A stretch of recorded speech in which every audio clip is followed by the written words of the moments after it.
What is going on, YouTube? Happy Halloween, everybody. Halloween is tomorrow, but today is a Sunday kickoff show. It's Brendan from Market Makers. Guys, we're going to cover all the bases, set you up for the week. We have a very binary event occurring Wednesday. That is Fed Chair Powell coming out with what's supposed to be the 75 basis point hike, as well as guidance. And that guidance is key because it's going to be a binary event.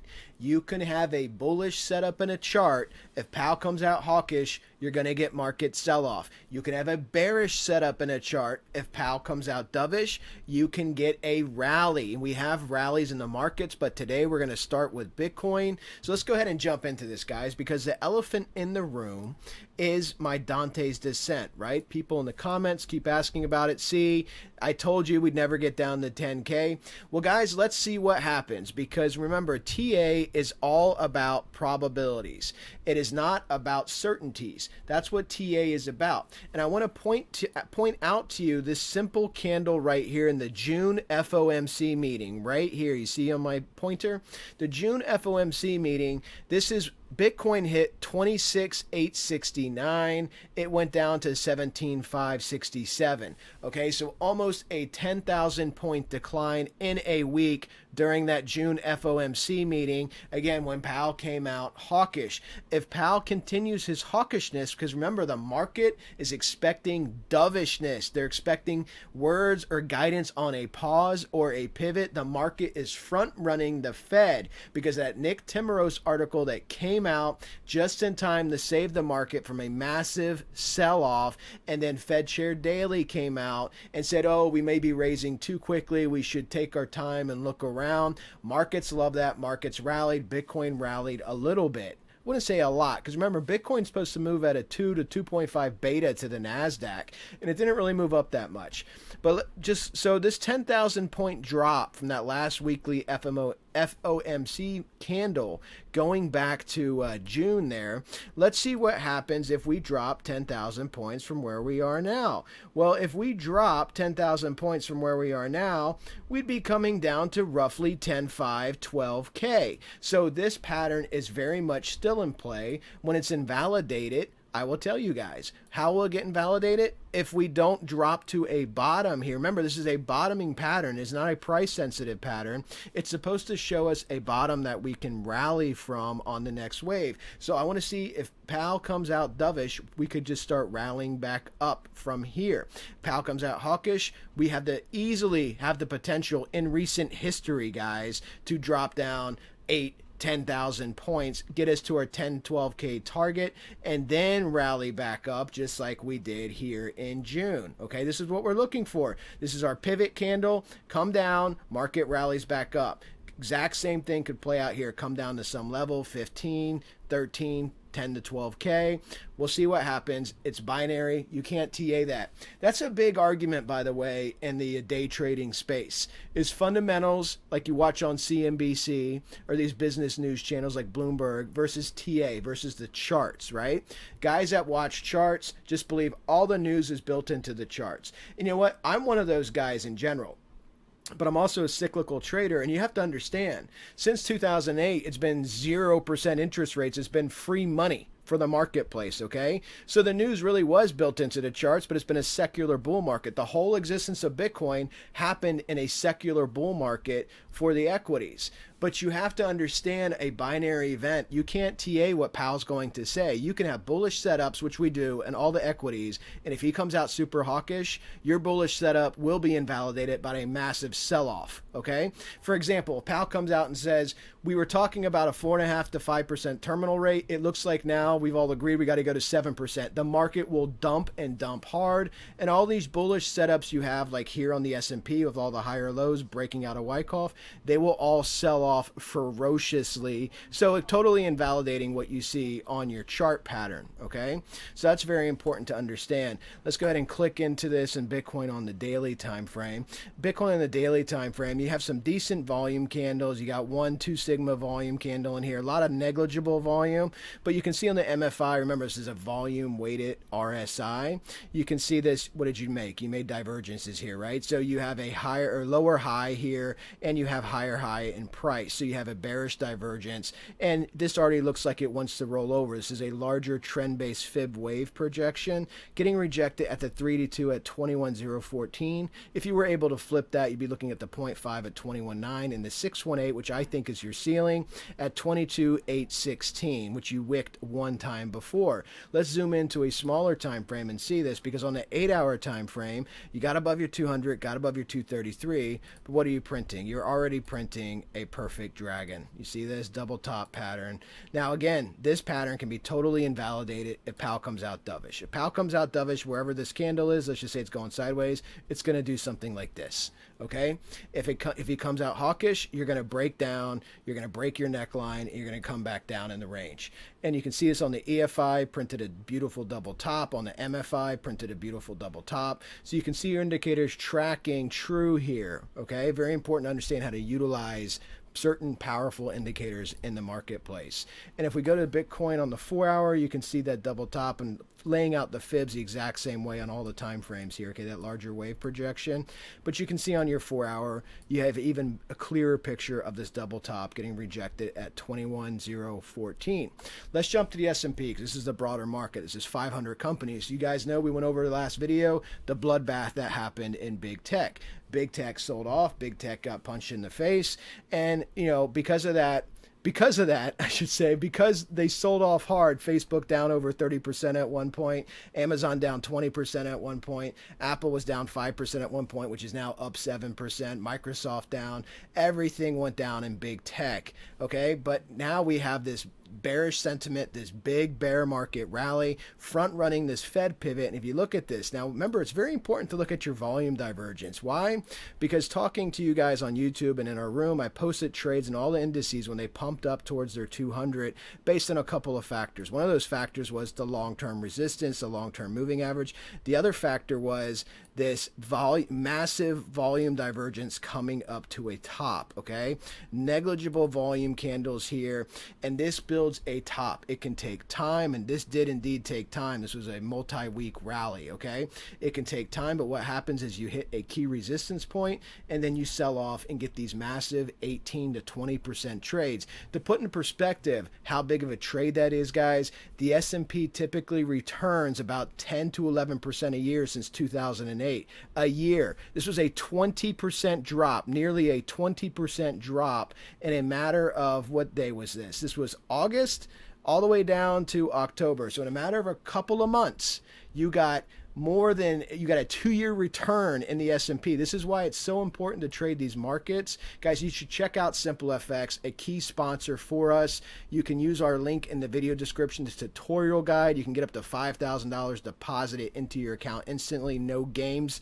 You just read the description, check it out, because you can trade these equities, you can trade individual stocks, you can trade all the commodities, and you can trade Forex and some cryptos as well there, okay? So I highly suggest you check them out, because equities are moving like cryptos. Remember back in the Bitcoin bull run when Elon could send a tweet, the market could dump or pump, or Doge could dump or pump based on a tweet? That's what's happening now with equities with the Fed. Powell can come out and say something, rally the market, or dump the market 10% either way, and you can trade those swings. Using this larger trend-based fib projection, you can see we're pumping up to the 618 at 39.14, okay? Got above the 50, remember, this is a big buying algorithm here, so you got bots buying. Nearly half the indices are bought by algorithmic buying. Your 200, 233 are key to look for here, but you got to watch this volume divergence here, okay? Let's see, let me get rid of these lines. We got to watch this volume divergence. Let's see if we can spot this, see if we can really see what this is doing here, because if we pull this in, we squish this in so we can see this candles, the volume here is very low compared to this big selling volume, this big downtrend volume, right? So let's go ahead and open this up. Put a couple different things on here just to show you. So we have the MFI. Now the MFI does not have to pump up to overbought, okay? Because as you can see, pumping up to this peak here at the 200 never got there, because this is a volume weighted RSI. Now I also added a rate of change, okay? This is a momentum indicator which uses whatever time frame you provide, compares your current close to your previous close. I think I have mine set on 13 to match my MFI. So this is just measuring price momentum, okay? Okay, so you can see price momentum going up ferociously. You can see the MFI coming up, but I don't think it's going to get to the overbought range. And this is a volume rate of change. Okay, and what you want to see, this is not buying and selling positive and negative here. Okay, this is the rate of change for volume. So you want to see market participation in any type of escalation or declination of price. And what you have is you have declination. Okay, you have less participants in the marketplace. Probably put too many indicators on here for you guys to see this very clearly, but I want to show you the usage of some of these different things. So you can see price here, ever since that 200 peak, you flip back up. You had more market participation during the sell-off, right? Because people were selling the rally. You're fading the rally. Market participants stepped in to fade the rally, and look at the volume steadily dropping. So you come here to your rally candle, and what's happening? You're actually losing market participants. So this is retail, once again, buying the dip. This is people front running the Fed. It could also be institutions, but whatever it is, quantity wise, you're not getting a lot of participation. Now, when you look at this, let me go ahead and kill some of these so you can see this a little bit better here. You look at, here's another volume indicator, similar on balance volume. Okay, look at your positive volume wave versus your negative. It's very minuscule. You start putting all these things together to look for volume divergence. It's very important to do that because it helps you find tops. So I want to see if we can rally up to the 200 and 233. It doesn't look like we'll get there in time for the Fed meeting, but the Fed meeting itself could get us there or above it. We'd have to go up another what? Almost 100 or 200 points here to get up to the 200. You'd have to have a really big Monday, Tuesday for that to happen. But we may end up somewhere here in between, making shapes just above the 618 to see what Powell says, which would make sense based on the participation level in the marketplace. Looking at this on the 8-hour, again, you're approaching the 200 on the 8-hour as well. Remember, just cycling down through your time frames to find where your peak resistance structures are at 39.14. So you want to watch that and see what we do here. Exiting Wyckoff, got our pivot out, pumped up. We'll see if we get any more momentum. Looking on the 4-hour, we already defeated all the all the resistances on the 4-hour. So go ahead and slide through that. Let's go ahead and look here at the NASDAQ. Let me go ahead and get rid of this fib fan so you can see this a little bit clearer. NASDAQ using a wave projection here, the larger wave projection, you can see the 50 is still above us. Remember, the NASDAQ is heavily weighted with the big tech stocks that got murdered out, okay? So you're looking at the 0.5 fib at 11,769, which you're trying to pump up to it, which is where your 50 DMA is, your 50 daily moving average. The NASDAQ may not get too high if Powell does follow through with the continuation hawkishness, okay? Because you may just get up to the 618, make a double top above it like the NASDAQ likes to do, make shapes, make disjointed double tops over and over again here once it peaks out, okay? So watch for something in this quadrant. If you pump up to the 200, 233, obviously that's your golden trade, just like up here, get a nice 20% decline. So we'll see what happens with that, but let's look at some of our indicators here in the NASDAQ on the daily. Again, using the same set of indicators, NASDAQ, you can see the MFI is just getting no momentum really. It's pointing up, but the volume itself is low. Okay, the volume, the market participation is low. So you have the volume low, the rate of change for price is accelerating a little bit quicker, but look at the volume here. Okay, the volume, remember this is the volume rate of change. How many more people are stepping into the market? Is it positive or negative? And it's going down left to right severely. Okay, you see this? It's going down left to right. If you're rallying, you need wave volume. Okay, you need more participation in the marketplace to justify the prices. If you have low volume and price rising, you get volume divergence, smaller groups of people paying higher prices for the asset. And of course, our EFI very weak. This measures the force of the move. It uses volume, price, and duration for a calculation. Elder's force indicator. This is one of the 2 indicators you get for free when you join our Discord, guys. A join button underneath this video if you are interested in community and TA and trade signals. Come check us out. So you can see this, and this is petering out already. Okay, it's going up straight, but I'm looking at these resistance levels here for where it could peter out here in the recent trend. And you want something like this. You want a big forceful move, but we'll see if we can get above this. So my expectations are probably different than the Wall Street Journal.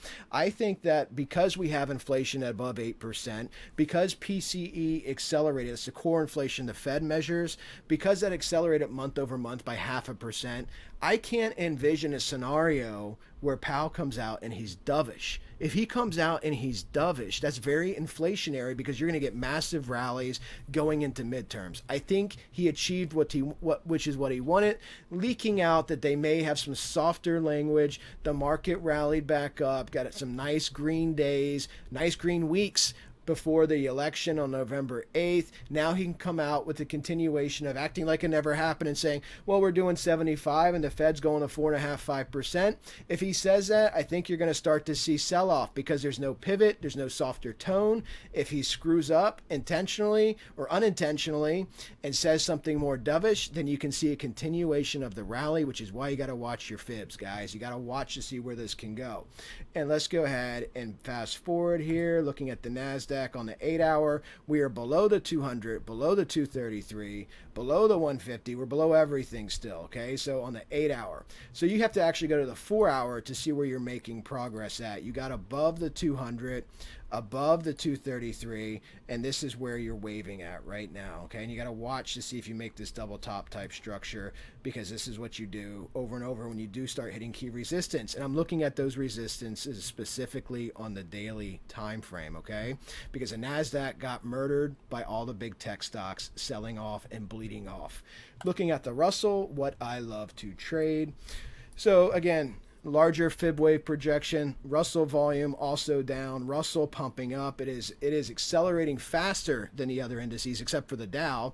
And but the Dow's only 30 companies. Okay, the Russell's 2,000 companies. The S&P's 500 companies. I don't really do anything with the Dow because the Dow's only 30 companies. It can be triggered. Like if Apple has a big day, which it's up, I think 7% now after its sell-off, and some of the pharma companies had big days with the pandemic. Earnings and whatnot. So the Dow's soaring. But looking at this, you have the 618 at 1877 with this larger trend-based fib. And that's also the 200 moving average. You see that? Now I'm looking at this, and if I also pop this open, we can just look at a couple indicators here. We can look at our MFI. You can see the MFI is in bullish territory. You can also see where it's petered out before. You can throw trend lines down to kind of mark these areas because we're getting pretty close to peak areas here where it's petered out in previous trends here on the MFI. You're about to hit it, and this one's a little bit higher up. You can see the rate of change of price is accelerating, but you can look at your volume, and my picture's in the way. You can look at your volume, and just like everything else, guys, the participation in the indice rally, okay, is down left to right. This is less participants buying the asset. This is not more participation. So you're getting volume divergence. You can also see it with whatever volume indicator you want to use. You can use advanced volume by Fractal Trade 15. I use that one often, but I use so many indicators sometimes I like to have this one here on my screen. But you can see the volume is low, and you can see the price is rising. So once again, I'll be looking for a top to be made. If I look at some other indicators, because I trade the Russell so much here, we're pumping up above 1831. I like to use a couple different things. I trade heavily with ATRs as an ATR indicator, which basically looks at your highs and lows and calculates, just similar to a SAR channel, a Bollinger Band or whatever. This kind of gives you a Donchian channel. It kind of gives you a range of where price could get to, right? And this has price at its peak going up to 1901, just past the 200, 233. The Russell outperformed here its 200 before, so it can come up a little bit, and this may be the range 1877 to 1900, somewhere in here where you see the Russell start to top out, okay? Because the Russell's outperforming. It is pumping the closest to its 200 outside of the Dow. Once again, it's pumping the closest to its 200, and everything else is lagging a little bit behind. Let's go ahead and look at the Russell here on the 8-hour time frame using this tighter fib wave projection, which is this double bottom structure here, okay, for my chameleon pattern that I laid out. The 1618 at 1852, you are hitting that right now. So this candle has no wick, but we'll see if you pump up through this heading towards 1877, where the 200 moving average is, or if you just pump up into this and start rolling over here pausing, if you will, seeing if the other indices are going to catch up or if they're all going to just start to be kind of flat until Powell gives his speech. And everybody pauses with a bated breath. What will Powell say? Oh my God. And then he's either going to tank the market or the market's going to rally based off what he says. But on the 8-hour time frame, you're right at the 200. You see this candle, and then you have the 233 underneath US support. So Russell will be important to watch. And what do we have here? 4-hour time frame? Yeah, 4-hour time frame. You're well above your 200. This is a nice bullish trend. Again, nice bullish trend, which can easily, Powell comes out and says what he needs to say, can easily do that. Okay? Because we've done that. We've whipsawed every FOMC meeting when it was perceived to be bullish, perceived to be a pivot, and then it gets thrown back into your face. Guys, if you like this channel, you like this content, definitely hit the like button, hit the subscribe button. Like a third of you haven't subscribed yet. What's going on? Hit the subscribe button and leave me a comment. I'll converse with you guys as always. And do check out our sponsors in the video description. It helps support this channel. Happy Halloween, everybody. And I'll talk to you guys Tuesday, right before the Fed meeting, right before the big announcement. So take care, everybody. Have a good weekend.